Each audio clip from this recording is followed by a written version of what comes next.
Boa noite, meus irmãos. Eu peço a você que abra comigo a sua Bíblia no Evangelho de Jesus Cristo, descrito pelo apóstolo João, no capítulo 7, do versículo 37 ao 39. Nós vamos perceber nessa passagem o forte apelo feito pelo nosso Senhor Jesus. Dos mais impactantes, mais fortes apelos já registrados pelos evangelistas. Com a Bíblia aberta, vamos ler a palavra do Senhor. No último e mais importante dia da festa, Jesus levantou-se e disse em alta voz: Se alguém tem sede, venha a mim e beba. Quem crer em mim, como diz a Escritura, do seu interior fluirão rios de água viva. Ele estava se referindo ao Espírito que mais tarde receberiam os que nele crescem.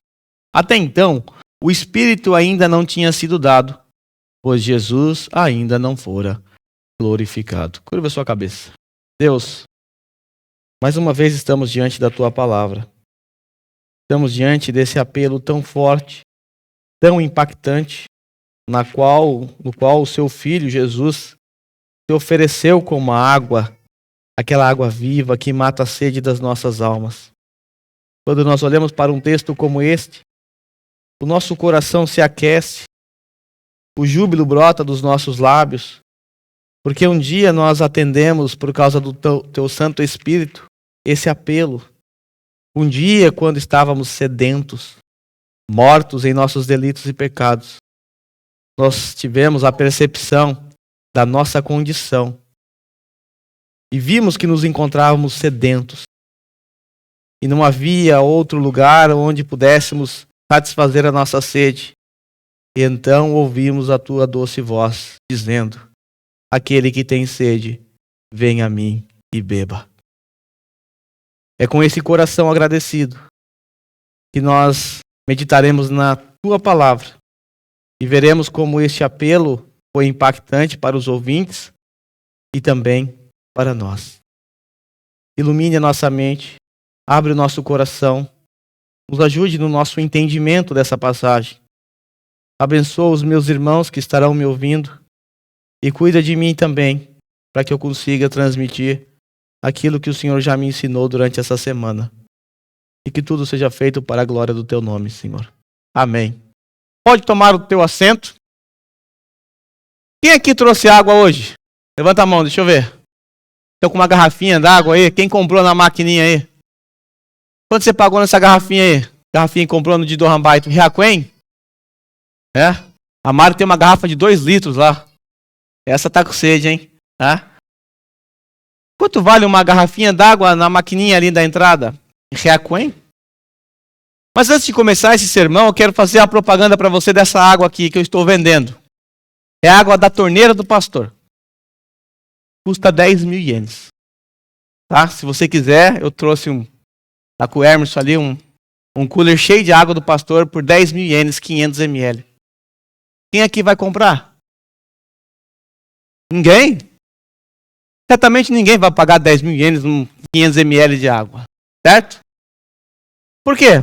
Porque você sabe que a água é de graça na sua casa, você paga uma taxinha para o governo, ou você vai na maquininha, bota um Riaquém ali e você tem a sua água.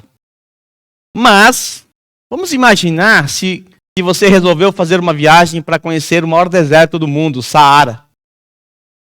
E você está lá, junto com alguns turistas também, fazendo essa viagem, e no meio dessa viagem, o veículo que está carregando você e mais algumas pessoas tem uma pane no motor. Parou lá no meio do deserto. O guia tenta entrar em contato com o socorro, porém sem sinal. Não tem antena no deserto. E agora você está lá no deserto, carregando apenas uma garrafinha, porque o trajeto que você ia fazer era de aproximadamente 2 horas, 2 horas e meia. Só que agora não há internet, não há sinal, o guia também está perdido e o motor do veículo quebrou. Mas o guia diz para você: fique tranquilo, eu vou conseguir consertar. E nós estamos numa rota onde vai passar outras pessoas, certamente, eu imagino. Fiquem tranquilos. O tempo vai passando, o carro não é consertado, você começa a sentir sede, o sol escaldante começa a queimar a sua pele, você começa a se sentir desidratado, e aí você olha para a sua garrafa de 500 ml, você percebe que ainda tem uns 300 ml, aí você confia na palavra do guia, vai resolver, vou tomar uns 200 ml aqui para matar a minha sede. Começa a escurecer, e o guia então diz, olha, não dá para mexer, está ficando escuro, nós não sabemos o que é, não temos a menor ideia, vamos ter que ficar aqui, vamos ter que dormir aqui. No outro dia, amanhece bem cedo, sol queimando, você já acordou com sede. E aí eles começam a mexer no carro mais uma vez, tem muito sucesso. E você começa a perceber que o próprio guia está ficando meio desesperado. Porque já era para ter passado uma outra caravana e não passou. Provavelmente o guia se perdeu e foi parar em outro lugar, onde dificilmente alguém os encontraria. E você percebe esse desespero, agora você olha para sua garrafinha, 100 ml sobrando ali. E agora? Você resolve guardar, você molha apenas os seus lábios e resolve guardar. Mas chega meio-dia. E o sol começa a queimar sua cabeça, sua pele, e você começa a ter aquela sensação de febre, mal-estar. Você está ficando desidratado. Então a única coisa que você pode fazer é beber o resto da água que tem, na esperança de que o guia consiga arrumar o carro ou que passe alguém. E seja lá o que Deus quiser. Então você toma suas últimas gotas d'água ali e fica encostado dentro do carro, esperando, não tem árvore para você esperar. O dia passa, a noite chega, sua segunda noite, e você não tem mais água. Ninguém mais tem água. Amanheceu o dia, você já está tendo alucinações. Sua pressão já está baixa, você está com uma sensação de febre, a temperatura vai aumentando, os batimentos cardíacos começam a ficar lentos, seu sistema imunológico já começa a dar pane, e você começa a ter alucinações, começa a sonhar com água correndo atrás de você. E aí você sabe que o seu fim está chegando. Porque você sabe que você não pode ficar mais de 2, no máximo 3 dias sem água. De repente, alguém dessa excursão doida, um brasileiro, por sinal, ele entra debaixo do carro e ele pega 2 bolsas, 2 malas que ele tinha. E dentro dessa bolsa, adivinha o que tinha? Garrafas de água, 500 ml de água. Um monte que ele estava levando para uma outra região. Como ele é um brasileiro, ele se aproveita da situação e oferece essa água para você por 10 mil ienes. 500 ml de água por 10 mil ienes. Você levou 500 mil ienes nessa viagem. Você tem condições de comprar todas as águas. E eu te pergunto, você pagaria ou não pagaria 10 mil ienes numa garrafa d'água? Claro, pagaria. Porque esta água que você vai comprar, dela depende a sua vida. Você está morrendo, você está morto, praticamente. E se você não tomar essa água no dia seguinte, você vai morrer com todos os seus dinheiros. Com 500 mil ienes no seu bolso. Mas percebe que a água passou a ter um valor para você que você não se importa em pagar, porque você tomou consciência da sua condição. Estou sedento e vou morrer. Quando a gente vai para o parque, às vezes fica sem água. Quando a gente chega em casa, abre aquela geladeira, pega aquela água gelada, que água gostosa. Mas é a mesma água que você bebe todo dia. Mas quando você está sedento, você valoriza muito mais a sua água. O que eu quero tratar com vocês hoje é acerca dessa água. A água que sacia a sede das nossas almas. Porque nós só valorizamos quando nós percebemos a falta daquilo. Eu já contei para alguns irmãos que eu e o Éder, uma vez subimos o Monte Fuji e chegamos lá muito cedo, passamos um frio. Chegando lá, vamos fazer o que para se aquecer? Vamos comprar Cup Lamen. Aqui embaixo era 98 ienes. Venderam pra gente por 1.000 ienes lá em cima. E eu nem gostava do tal do capilame. Mas aquele foi o capilame mais fantástico que eu comi na minha vida. Paguei 1.000 ienes. Se fosse timão, teria pago aquilo lá. Por quê? Porque a condição me levou a dar valor àquilo lá. Ou era aquilo, ou nós congelaríamos. Então é sobre isso que eu quero tratar com vocês, sobre o apelo feito por Jesus. Quando ele disse assim, aquele que tem sede, vem a mim e beba. Mas antes de entrar nesse texto propriamente dito, eu penso que é importante nós nos atentarmos para o contexto dessa passagem. Porque do contrário, as palavras de Jesus parecem não fazer muito sentido. Imagine você que João está relatando que chegou no último e mais importante dia da festa e de repente Jesus, no meio da festa, dá um berro. Aquele que tem sede, vem a mim e beba. Você fala, que Jesus? Quem foi? O que isso significa? Para a gente é mais ou menos assim que a gente entende, porque estamos desconectados do contexto. Mas quando nós olhamos para o contexto, nós vamos perceber que essas palavras foram fortes demais para os seus ouvintes. E é assim que tem que ser para a gente também hoje. Eu quero levar vocês a entender um pouco do significado dessa festa a qual Jesus está. Nós já estamos no capítulo 7 já há 4 semanas. E até agora eu não expliquei para vocês que festa é essa. A festa das cabanas, ou a festa dos tabernáculos, ou a festa chamada Sucote. Todo o capítulo 7 é dentro dessa festa, aconteceu durante essa festa. Essa festa é uma festa que durava 7 dias, começava no sábado e terminava no outro sábado com uma santa convocação. Onde todos eram convocados a adorar a Deus no final da festa. Quando nós lemos no versículo 14, por exemplo, nós somos informados que apareceu Jesus em público quando essa festa estava na metade. Quando nós lemos o primeiro versículo, os primeiros versículos desse capítulo, nós somos informados que os irmãos de Jesus estavam insistindo para Jesus ir para essa festa, se apresentar em público, mas Jesus não seguiu o conselho deles, porque eram incrédulos. Ele vai para Jerusalém, não se apresenta em público, mas no capítulo 14, nós somos informados que lá na metade da festa, Jesus vai ao pátio do templo e começa a ensinar. Que festa é essa?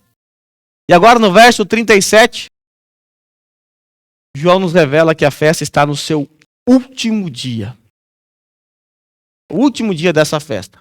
Mas existe um detalhe muito importante. Não é apenas o último. Não é apenas a festa que está acabando. É o último e mais importante dia da festa.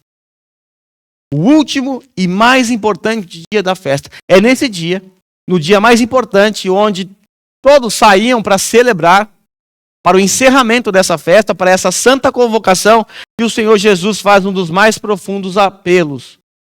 Aquele que tem sede, venha a mim e beba. Na semana que vem nós vamos aprender acerca das 4 reações a esse profundo discurso de Jesus. Mas hoje nós vamos ficar apenas com o apelo feito por Jesus. Porque, como eu disse, do nada, Jesus solta essa, no meio da festa, onde todos estavam ali em suas cabanas, em suas barracas ou nos pátios do templo. Do nada ele chega e fala, aquele que tem sede, venha a mim e beba. Essa é uma afirmação que parece um pouco sem sentido para nós hoje, mas não era para os leitores no primeiro século e tampouco para os ouvintes. Aqueles que ouviram Jesus conseguiram entender perfeitamente, por causa do contexto. Não é que nós não vamos conseguir entender. É verdade que a gente até consegue entender o que Jesus quis dizer aqui. Nós entendemos que essa sede é a sede espiritual e tal, tudo mais, que ele é a própria água. Mas existe um pano de fundo que torna isso ainda mais real para nós. Torna as palavras de Jesus ainda mais precisa e profunda. Sendo assim, eu quero apresentar a vocês algumas informações acerca dessa festa. A festa chamada Sucote, ou dos tabernáculos, também conhecida como Festa das Cabanas. Vamos começar pela origem. Qual é a origem dessa festa? De onde surgiu a Festa das Cabanas? Primeiro tenho que dizer a vocês que a Festa das Cabanas era uma das principais festas judaicas. Nós sabemos que os judeus possuem inúmeras festas. O calendário judaico é cheio de festas. E dentre tantas festas, 3 se destacam. A Páscoa, o Pentecoste e essa, a festa Sucote, ou a festa dos tabernáculos. Essas são as 3 principais festas. E nós estamos diante da festa mais alegre. A festa mais comemorada. É a festa que encerrava o calendário judaico. Era a última festa do calendário judaico. Tanto a Páscoa, quanto o Pentecoste, quanto o Sucote, ou a festa dos tabernáculos, são considerados festas de peregrinação. Porque atraíam peregrinos de todas as partes do mundo. Eles se dirigiam nessa época para celebrar, para cultuar a Deus coletivamente, junto com os outros. Então nós estamos diante de uma das principais festas. Nessa festa era exigido mais sacrifícios do que em qualquer outra festa. Por conta dos peregrinos, dos viajantes, nessas épocas de festas, e principalmente nessa festa, os pátios do templo ficavam abarrotados de pessoas. Milhares e milhares de pessoas andavam pelas ruas. Mas a grande questão é, de onde surgiu a ideia de celebrar uma festa assim? Qual é a origem dessa festa? Evidentemente que essa festa tem a sua origem na ordem dada por Deus, lá em Levíticos capítulo 23, versículo 41, que diz assim: celebrem essa festa do Senhor durante 7 dias, todos os anos. Preste atenção. Celebre essa festa durante 7 dias, todos os anos. Este é um decreto perpétuo para suas gerações. Celebrem-na no 7º mês. Então o povo de Deus, através de Moisés, foi convocado a celebrar anualmente essa festa. Então durante 7 dias, o povo tinha que parar tudo, viajar para Jerusalém e celebrar essa festa. Outra pergunta que precisa ser respondida é: por que festa das cabanas? Por que festa dos tabernáculos? De onde veio esse nome? Qual é a ideia? Para responder a isso, é preciso nos lembrar que tudo começou quando Israel foi liberto lá do Egito. Depois de permanecer escravo por 400 anos, Deus então, de maneira poderosa, resolve salvar o seu povo. Libertando de maneira poderosa, primeiro 10 pragas, depois a travessia do Mar Vermelho. Faraó e os seus pares ficam para trás, muitos morrem afogados. E agora eles estão rumando à terra prometida. Estão caminhando no deserto rumo à terra prometida. E é nesse contexto, então, enquanto eles estão indo para a terra prometida, que Deus dá essa ordem. Primeiro, Deus deu a ordem a Moisés para que ele construísse um tabernáculo, que é o que você está vendo no centro da imagem. A palavra tabernáculo, ela literalmente significa habitação, porque seria o lugar onde Deus habitaria. Deus habitou entre o seu povo. Depois o tabernáculo deu lugar ao templo, evidentemente, mas o tabernáculo era o lugar onde Deus habitava entre o seu povo. Como o povo estava peregrinando, não tinha terra ainda, estava indo em direção à sua terra, como eles faziam para morar? Você pode perceber na imagem que em volta do tabernáculo haviam várias tendas, várias barracas. Então eles tiveram, evidentemente, que morar em barracas. Fácil de montar, fácil de desmontar, porque eles tinham que seguir o caminho que Deus dava. Ora levanta acampamento, ora monta acampamento, levanta. Então eles começaram a morar em barracas, em tendas. Daqui surgiu a ideia. O que Deus quer, então, com essa ordem, é estabelecer um memorial para a posteridade de Israel, para que eles nunca se esqueçam do poder de Deus que os sustentou enquanto eles moravam em barracas. Barracas que poderiam ser destruídas pelo vento ou por qualquer coisa. Enquanto estiveram no deserto, Deus os protegeu. E agora Deus estabelece um memorial que deve ser passado de geração em geração, para que hoje, os judeus de hoje não se esqueçam do que aconteceu com seus pais no passado. Até hoje os judeus fazem isso. Se você der uma pesquisada depois na internet, você vai ver. Só que as barracas de hoje são bem mais modernas do que naquela época. Mas hoje, ainda hoje, nesta época do ano, na época em que se comemora essa festa, os judeus, eles saem das suas casas e passam 7 dias numa barraca. Vamos olhar para Levíticos 23, 42 e 43. Nós vamos ver esse aspecto cerimonial e memorial dessa passagem. Diz assim o Senhor: morem em tendas durante 7 dias. Todos os israelitas de nascimento morarão em tendas, para que os descendentes de vocês, saibam que eu fiz os israelitas morarem em tendas quando os tirei da terra do Egito. Eu sou o Senhor, o Deus de vocês.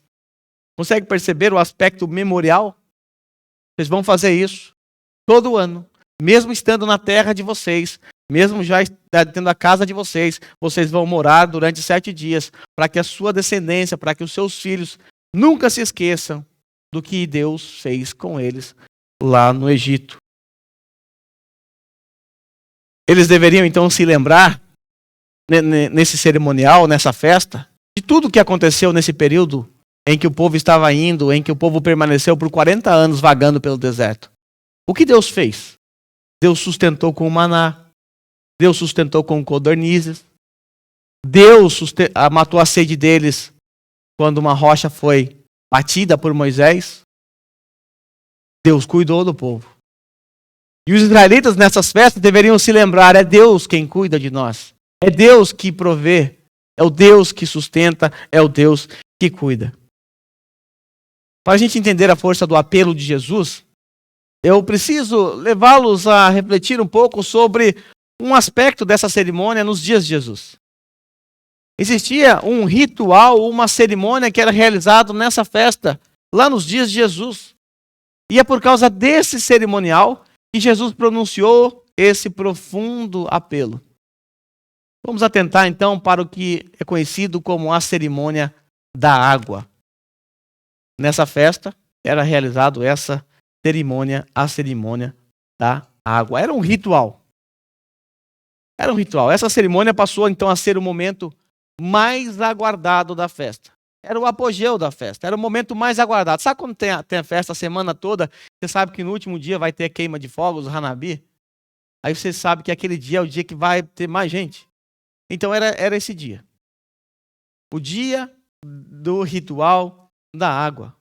Nesse dia, para a execução do ritual, um sacerdote levítico, evidentemente, vestido com o seu traje imponente, ele carregava então um jarro de ouro. E ele se dirigia, saindo do templo, ele ia até o tanque de Siloé. Enquanto ele caminhava, ele era acompanhado por músicos, iam cantando salmos, além de uma grande multidão que ia seguindo, enquanto ele caminhava com um jarro de ouro em suas mãos, indo em direção ao tanque de Siloé. Então, quando ele chegava no tanque de Siloé, então ele colhia a água, fazia a coleta daquela água, e aí ele conduzia de volta para o templo uma grande procissão. Um monte de prosélitos, judeus e também curiosos seguindo para ver o que ia acontecer. Quando o sacerdote ele adentrava pela porta das águas no templo, então era tocado uma trombeta feita de chifre de carneiro. Essa trombeta estava anunciando que o sacerdote estava chegando. Era dado um toque bem forte, o mais suave, depois o mais forte ainda e longo, anunciando: a água entrou junto com o sacerdote. Então o sacerdote ele atravessava todo o pátio, que você sabe que é grande, aquele recinto, e ele chegava então onde estava o altar. E ele se colocava ao lado desse altar, do altar, e ele derramava essa água numa bacia de prata. Esse era o ritual da água. Eu preciso que você guarde esse ritual na sua mente. Mas qual era o fundamento desse ritual? Estava fundamentado no quê? Estava fundamentado numa profecia messiânica. Olha que legal.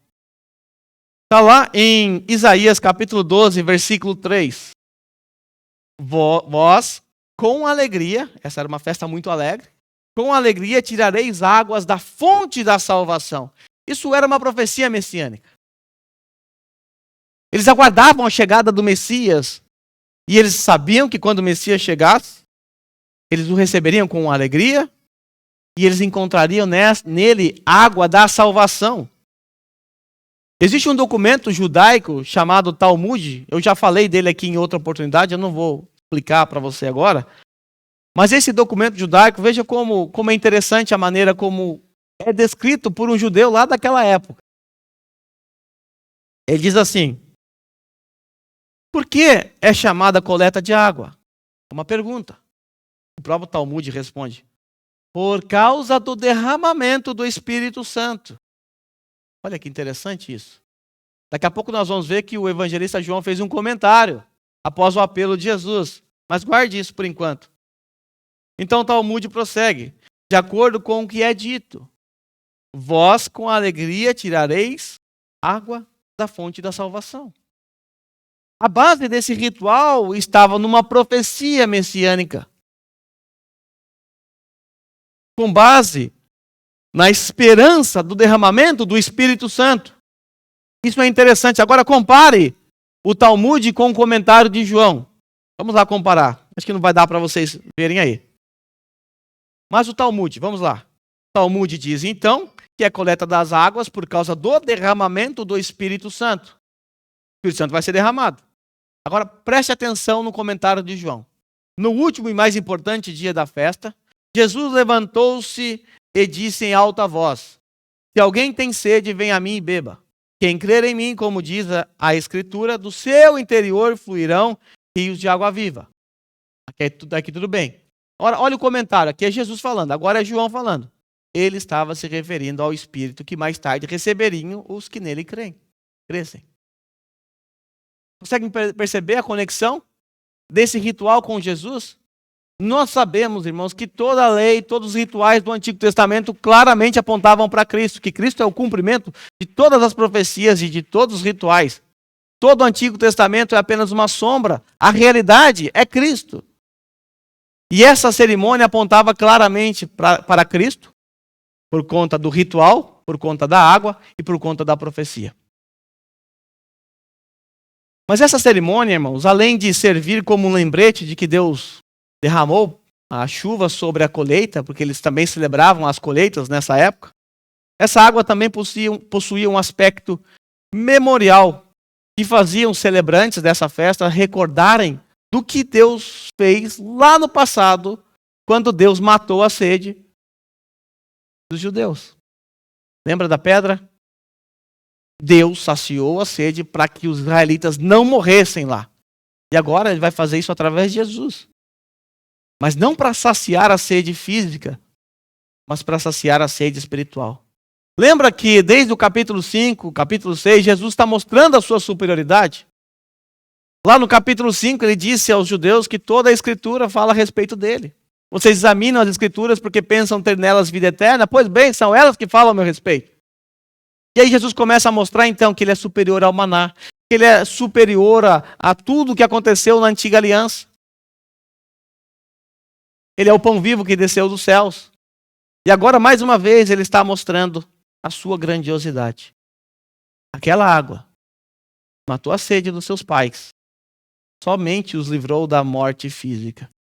Agora, a água que eu estou oferecendo é uma água para a vida. Conforme o texto de Isaías, da profecias, é uma água para a salvação.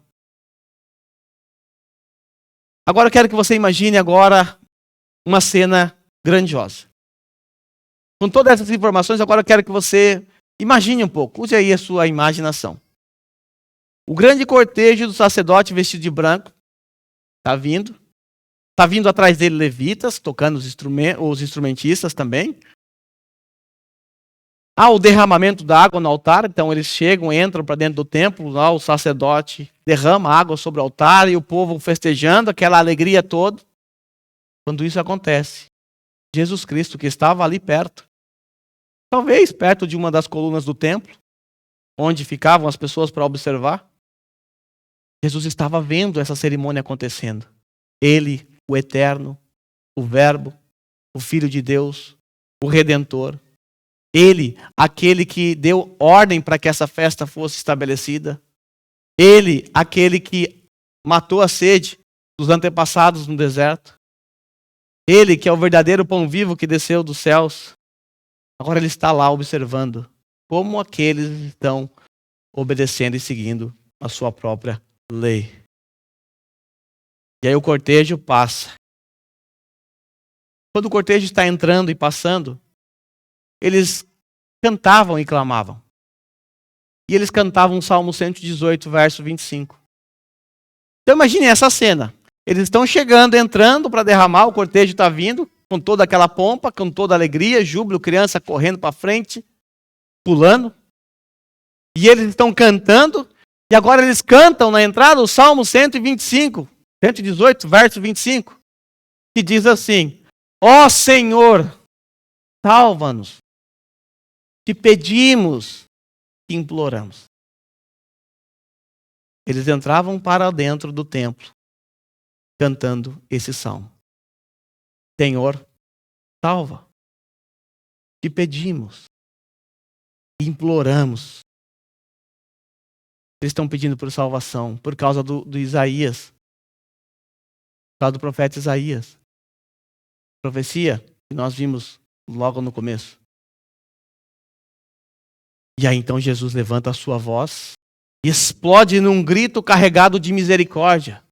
Afinal, eles estão clamando: salva-nos, Senhor, salva-nos, nós imploramos. Então Jesus se levanta e dá um grito de misericórdia: se alguém tem sede, venha a mim e beba. Quem crer em mim, como diz a Escritura, do seu interior fluirão rios de água viva. Consegue perceber o que Jesus fez aqui? Ele estava dizendo que Ele é a fonte da salvação. Eles estavam implorando por um Salvador. Ao cantar o Salmo 118, 25. E agora o próprio Jesus anuncia: eu sou o Salvador.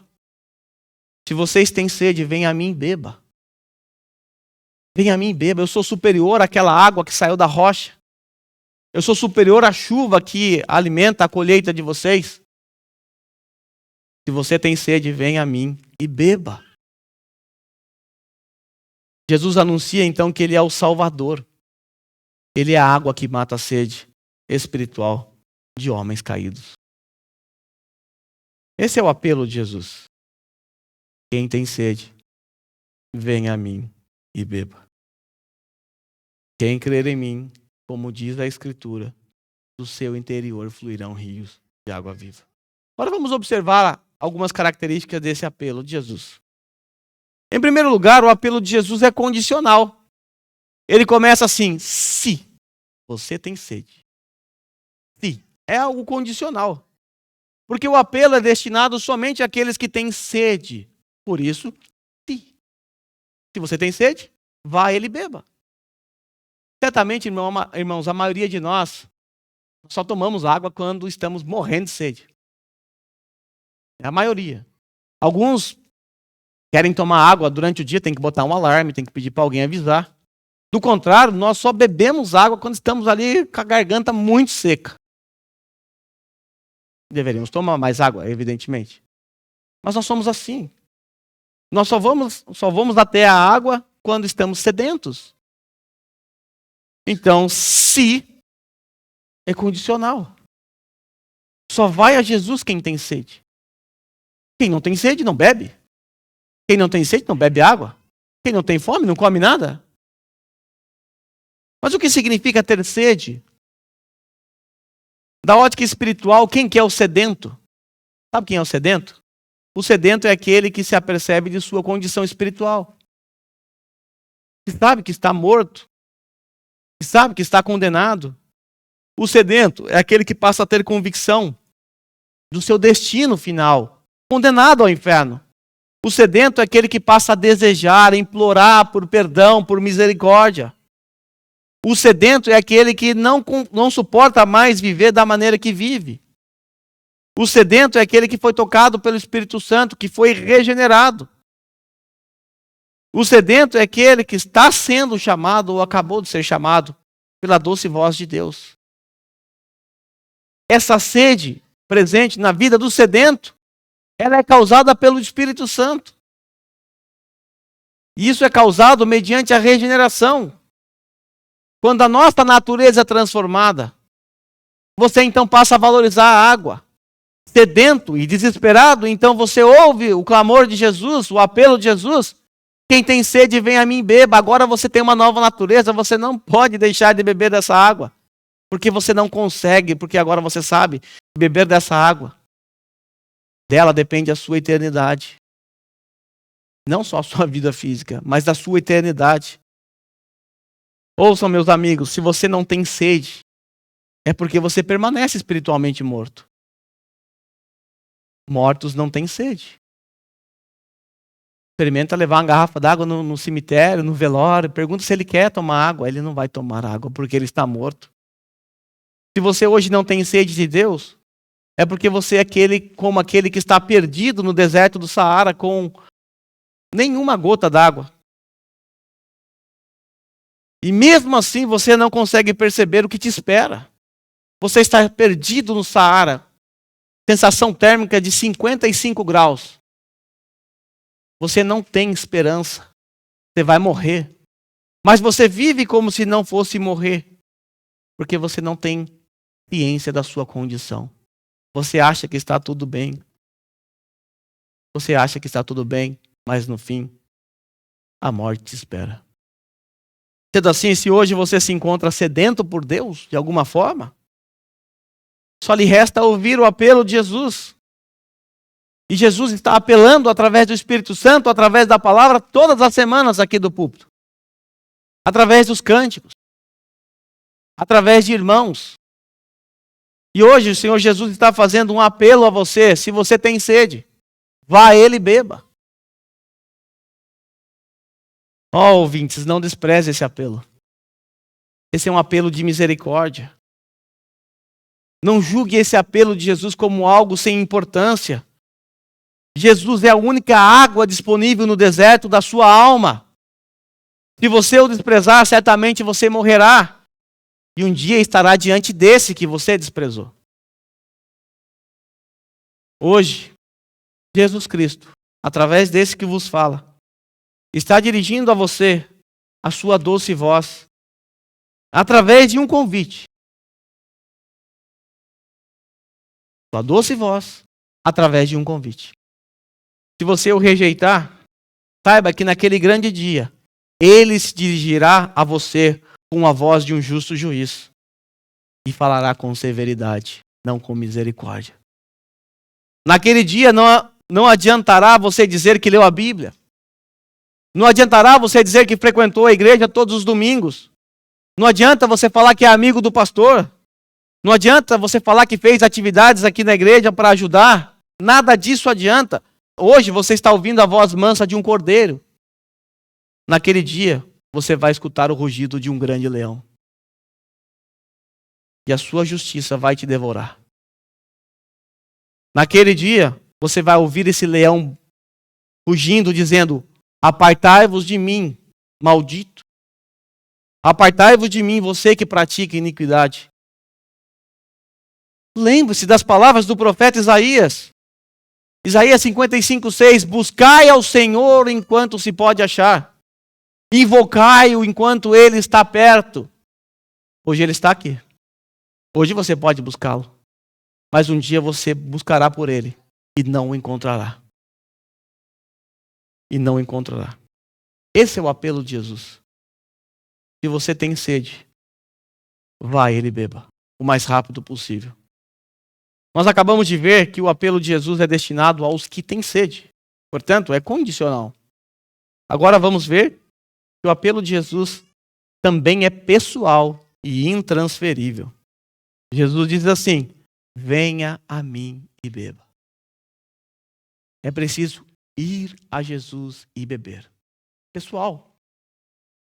É pessoal. Isso significa que ninguém pode fazer isso por você. O que você faz quando você está com sede? A esposa lá está morrendo de sede no quarto e o marido está lá embaixo, lá na cozinha. O que ela faz? Ô bem, estou morrendo de sede. Bebe uns 3 copos d'água aí para mim que eu estou com sede. É assim que resolve o problema da sede? Não. Você tem que tomar água. Não adianta seu marido beber água. É algo pessoal, algo que você tem que fazer. Ninguém pode fazer por você. Seus pais podem ser maravilhosos cristãos. Você pode ter sido criado na igreja por conta dos seus pais. Mas isso não lhe garante de maneira nenhuma a salvação. É preciso que você tenha um relacionamento pessoal e íntimo com Cristo. Não importa se o seu pai bebeu da água da vida. Se você não beber, você está sedento e vai morrer sedento. Talvez você ainda permaneça com dúvida quanto ao que significa ir a Jesus e beber. Mas o que significa isso? O que Jesus quer dizer com isso? Eu não estou entendendo ainda. O pastor está falando toda hora que eu tenho que beber dessa água. O que significa isso? Ir até Jesus e beber da água que Ele está nos oferecendo significa tão somente crer nele. Tão somente reconhecê-lo como o suficiente Senhor, como o suficiente Salvador da nossa vida. É exatamente isso que está no texto. Veja aí. Se alguém tem sede, venha a mim e beba. Quem crer em mim... Ou seja, o beber está relacionado com o crer em Cristo Jesus. Como é que eu bebo dessa água que Jesus oferece? Crendo. Reconhecendo o seu pecado, reconhecendo o senhorio de Cristo e se submetendo a Ele. Assim você estará bebendo dessa água. Do contrário, você simplesmente está desprezando a água. Talvez você é como o tolo da história que eu contei no começo. Você tem um saco de água nas suas mãos, mas despreza em troca de outras coisas, em troca de dinheiro, em troca de diversão, em troca de qualquer outra coisa, porque a água para você pouco importa. É apenas uma água. Isso acontece porque você não está consciente da sua condição. Porque se estivesse, você agarraria com todas as suas forças as 2 malas de água e você não daria nada para ninguém. Porque você saberia que aquela água salvaria a sua vida. Agora, como cristão, que bebemos dessa água, nós vamos aprender pelo texto que do nosso interior fluirão rios de água viva. Isso significa que nessa história que eu acabei de contar, como um cristão, sabe o que você faria? Você daria água para todo mundo. Aquela mala que estaria guardada com você por você ser um cristão, você poderia repartir essa água com todo mundo, porque o texto diz exatamente isso. Que aquele que crê, do seu interior fluirão rios de água viva. Do nosso interior flui rios de água viva. Você pode compartilhar que nunca vai faltar. Preste atenção, está no plural. Rios de água viva. E aqui nós entramos no próximo ponto. O apelo de Jesus nos oferece água abundante. Nós já vimos que é incondicional, que é pessoal e agora é abundante. Observe, irmãos, Jesus não está oferecendo a nós gotas de água. Ele não está nos oferecendo uma garrafa de 500 ml. A sua água é abundante. Ela não seca. São rios de água viva. Essa linguagem não nos é estranha, não é mesmo? Rios de água viva, fluindo do seu interior. Lembra de João capítulo 4? Jesus vê a mulher samaritana. Jesus está lá, pede água para essa mulher, ela fica chocada por ser samaritana. Como, sendo judeu, pede a mim água para beber? Eu sou samaritana. Aí Jesus diz a ela assim: se você conhecesse o dom de Deus e quem lhe está pedindo água, se você conhecesse, você lhe teria pedido e ele lhe teria dado água viva. Então ela disse assim: o Senhor não tem com que tirar água e o poço é fundo. Onde pode conseguir essa água viva? Acaso o Senhor é maior do que o nosso pai Jacó, que nos deu o poço, do qual o mesmo bebeu, bem como seus filhos e seus gados? Sim, Jesus é maior do que Jacó. Aí Jesus respondeu: quem beber dessa água, água do poço do Jacó, terá sede outra vez. Mas quem beber da água que eu lhe der, nunca mais terá sede. Ela sacia para sempre. Essa água aqui, assim que eu tomar, daqui a pouco eu estou com sede de novo. A água do tanque de Jacó, do poço de Jacó também. Mas a água de Jesus é abundante. Ela sacia por completo. Aí Jesus diz assim: ao contrário, a água que eu lhe der se tornará nele uma fonte de água a jorrar para a vida eterna. A água de Jesus é a água que jorra para a vida eterna dentro dos seus filhos. Essas palavras, tanto no nosso texto quanto na história da mulher samaritana, demonstram abundância de vida. Porque é isso que Jesus veio fazer. João 10:10, ladrão vem para matar, roubar e destruir. Eu vim para que tenham vida, e a tenham em abundância. Vida abundante. É isso que Jesus veio nos dar. Bom, já vimos que o apelo de Jesus é condicional, ele é pessoal, ele é abundante. E agora, por fim, o último ponto, nós vamos ver que o apelo de Jesus vem acompanhado de uma maravilhosa promessa. Uma maravilhosa promessa. A promessa do Espírito Santo. Vale lembrar que naquele dia, enquanto esse episódio acontecia, os apóstolos, de acordo com o evangelista João, eles ainda não haviam recebido o Espírito Santo. Jesus havia prometido o Espírito Santo para eles, depois, mais tarde, no capítulo 14. Nesse momento, o Espírito Santo ainda não tinha vindo. Jesus disse que era necessário que ele partisse para que o Espírito Santo viesse. Jesus estava ali, então, evidentemente, o Espírito Santo ainda não estava presente, agindo, de acordo com a sua obra. Nós sabemos que na história da redenção, cada um da Trindade tem um papel a desenvolver. O Pai, ele elege. O Filho, ele é o sacrifício perfeito. Ele é o nosso Redentor. E o Espírito Santo, ele aplica. Cada um tem o seu papel. Estamos no papel do Espírito de Jesus Cristo nesse momento. Mas Jesus já fez uma promessa muito linda lá no capítulo 14, do versículo 15 a 17. Jesus diz assim aos seus discípulos: se vocês me amam, obedecerão aos meus mandamentos. E eu pedirei ao Pai, e ele lhes dará outro conselheiro para estar com vocês para sempre. Fiquem calmos.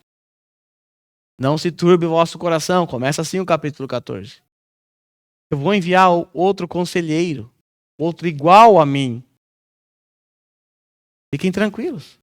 O mundo não pode recebê-los. Haverá outro conselheiro para estar com vocês para sempre. Ele vai vir, conselheiro, e vai estar com vocês para sempre. O mundo não pode recebê-lo porque não vê nem o conhece, mas vocês conhecem. Pois ele vive com vocês e estará em vocês. Hoje nós podemos dizer, aqueles que beberam dessa água, água da vida, nós podemos dizer que essa promessa se cumpriu em nossas vidas. O Espírito Santo está conosco. Ele habita em nós. Ele vive em nós. Foi exatamente isso que Jesus prometeu. E hoje todo aquele que crê em Jesus Cristo, como seu Senhor, como seu Salvador, é habitado pelo Espírito Santo. E é o Espírito Santo que hoje nos convence. Nos convenceu um dia. E ainda hoje nos convence dos nossos pecados. O Espírito Santo é aquele que nos impulsiona a viver uma vida santa, de maneira digna do Evangelho. O Espírito Santo é aquele que nos consola, afinal, ele é o Consolador, ele nos consola em meio às nossas lutas. O Espírito Santo é aquele que abriu os nossos olhos e nos levou a crer em Cristo Jesus. O Espírito Santo é aquele que intercede por nós, porque nós não sabemos sequer orar. O Espírito Santo é o penhor da nossa salvação, a garantia, o selo. Daqui a pouco nós vamos cantar aqui aquela canção, que nós cantamos, a última canção. Que segurança sou de Jesus. Há um selo colocado em nós pelo Espírito Santo. Por isso você pode ter segurança, porque você é de Jesus. Você tem a marca. O Espírito Santo é aquele que é responsável pelo fruto do Espírito presente em nossas vidas. O Espírito Santo é aquele que nos dá poder para sermos testemunhas de Jesus. O Espírito Santo é aquele que nos deu dons. E etc. Que promessa maravilhosa nos alcançou. Somos a habitação do Espírito Santo. E devemos ser gratos pelo papel do Espírito Santo em nossas vidas. Devemos ser gratos porque se não fosse o Espírito Santo, jamais perceberíamos a nossa condição de sedentos. Pensaríamos que estava tudo bem, tudo tranquilo. Talvez os seus planos estavam indo tudo bem, mas no dia que o Espírito Santo, através da palavra, abriu seus olhos, você sentiu sua boca seca, a sua alma seca. E desesperado, então, você procurou por água. Talvez naquele momento você tenha procurado por água em fontes sujas. Talvez você procurou em lugares que não pode saciar a sua sede, a sede da sua alma. Mas um dia, Deus colocou alguém com a Bíblia em mãos, ou com um conselho, ou através de alguma mídia social. Um dia, o Espírito Santo usou algum meio para abrir os seus olhos. E você, sedento, conseguiu enxergar na sua frente rios e mais rios de água viva. Água límpida. Água natural, pura. E você não pôde resistir a essa água. Que deliciosa essa água é. Que deliciosa. E você encontrou Jesus, porque Ele te encontrou primeiro. Nós devemos ser gratos a Deus por tudo que Ele fez em nossas vidas. Sobretudo por ter nos dado o Espírito Santo, que ainda hoje habita em nós. Vamos orar?